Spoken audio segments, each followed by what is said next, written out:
Hello नमस्कार दोस्तों।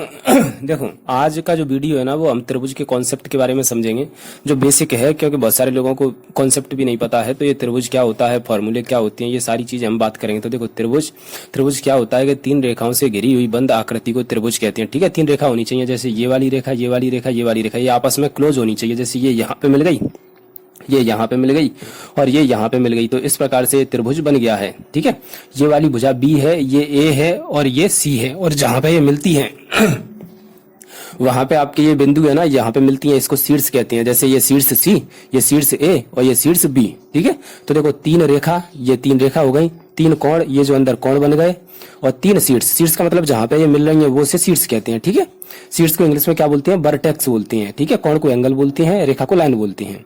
ठीक है, और देखो शीर्ष क्या होते हैं, यहाँ लिखिए, जहां दो लाइन आपस में मिलती हैं उसे शीर्ष कहते हैं। तो देखो, त्रिभुज में आपकी एक चीज होती है कि परिमाप कैसे निकाला जाता है। तो परिमाप क्या होता है, परिमाप होता है कि जितनी भी ये तीनों भुजाएं हैं ना, इन तीनों को जोड़ दो तो परिमाप कहलाता है। परिमाप का मतलब होता है कि आउटर सरफेस की लंबाई, यानी ये पूरा कितना लंबा है, ये आपके वही होता है परिमाप। और एक जो त्रिभुज में काम आता है, हैरो के सूत्र में एस आता है ना, तो एस से बनता है सेमी पेरीमीटर, उसे हिंदी में अर्ध परिमाप कहते हैं। तो देखो, सेमी परिमाप का आधा क्या होता है, अर्ध परिमाप। ठीक है, तो ए बी सी जो हमारा निकला है उसमें 2 से भाग दे देंगे तो आ जाएगा अर्ध परिमाप, जिसे एस से रिप्रेजेंट करते हैं। ठीक है, तो इस तरीके से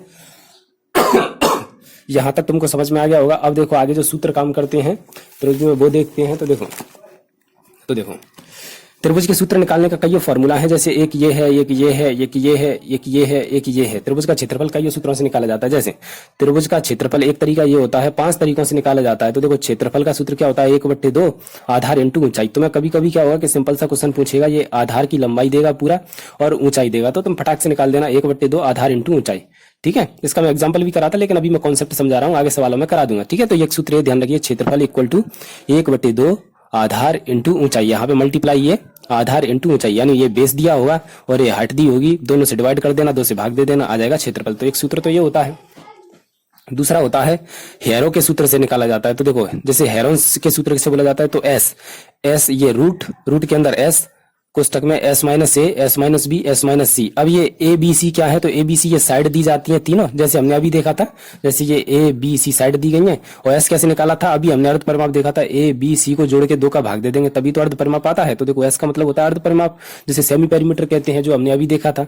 और ए बी सी त्रिभुज की भुजाएं होती हैं, ठीक है, जो आपके दी होती है ये वाली। तो एक तो ये कभी कभी क्या होता है कि तुम्हें हैरो के सूत्र से भी निकालना पड़ जाता है, कि जैसे इसमें क्या है, देखो बेस और हाइट दी है, तो त्रिभुज का क्षेत्रफल ऐसे निकाल लेंगे, जिसमें अलग अलग ए बी सी दी है त्रिभुज की भुजाएं, तो हम इस तरीके से भी निकाल देंगे।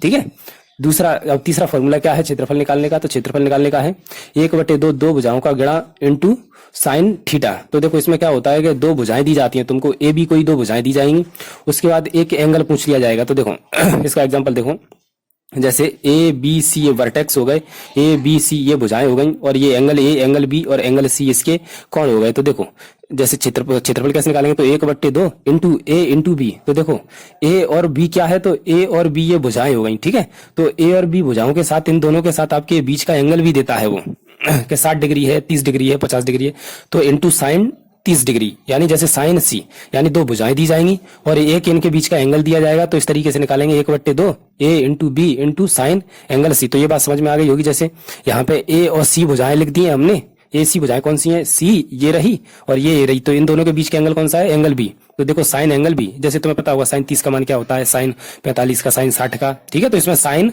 कोण थीटा लग जाता है। ठीक है, सिंपल है एकदम। जैसे आपके भुजाएं आपके बी सी दी हैं, तो इन दोनों के बीच का एंगल लिखना पड़ेगा हमें, एंगल ए, वो सवाल में देता है। ठीक है, तो एक एंगल देगा, 2 भुजाएं देगा, तो इस तरीके से निकालेंगे हम, 2 भुजाओं का गुणा इंटू जो एंगल दिया है उसका भी कर देंगे। ठीक है, अब तुम्हें वैल्यू आपके पता होना चाहिए, ट्रिग्नोमेट्री में आपने पढ़ा होगा। तो एक तरीका ये होता है। ठीक है, इसमें लिखा भी है, देखो, कोई भी 2 भुजा तथा उनके बीच का एंगल लेते हैं, बीच का एंगल वो देता है, 2 भुजा देगा और बीच का एंगल देगा। अब देखो, चौथा क्या है कि जैसे देखो, अंतः वृत्त का क्षेत्रफल, जैसे एक त्रिभुज देगा और अंदर एक वृत्त बना देगा, तो उस वृत्त का क्षेत्रफल पूछ लेगा, तो कैसे निकालेंगे, आर क्या होगा, इस जो अंदर वृत्त है उसकी रेडियस होगी, और एस क्या होगा, ए बी सी को जोड़ के 2 का भाग देंगे, तब वो सेमी पेरीमीटर निकलता है। तो ये सेमी पेरीमीटर ही होता है। ठीक है, तो इस प्रकार से निकल जाता है आपके।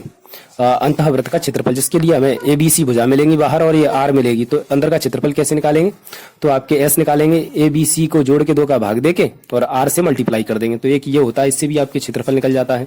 बाह्य वृत्त का क्षेत्रफल, जिसमें आपके त्रिभुज को दिया जाता है अंदर और वृत्त को दिया जाता है बाहर, तो इसे कैसे निकालेंगे, बाह्य वृत्त का क्षेत्रफल यानी ABC का मल्टीप्लाई करेंगे, जो भुजाएं दी हैं ABC, और अपॉन 4R से डिवाइड कर देंगे, जो R दी होती है ना त्रिभुज की, उसी के 4 गुने से आपके डिवाइड कर देंगे। तो देखो जैसा सवाल में दिया जाता है वैल्यू, उसके अनुसार हमको क्षेत्रफल निकालने होते हैं। कभी इस तरीके से डायरेक्ट पूछा जाता है बाह्य वृत्त का क्षेत्रफल, तो बहुत सारे लोगों को ये फॉर्मूले नहीं पते होते तो कंफ्यूज हो जाती हैं। जैसे अंतःवृत्त का क्षेत्रफल और जैसे आपकी 2 भुजाएं दी होती हैं और एक एंगल दिया होता है, तो कैसे निकालेंगे, हैरो के सूत्र से कैसे निकालेंगे, उसके बाद आपके ये त्रिभुज का क्षेत्रफल कैसे निकालेंगे। तो ये 5 तरीके होते हैं त्रिभुज के क्षेत्रफल निकालने के, तो इस तरीके से आप इसे समझ सकते हैं।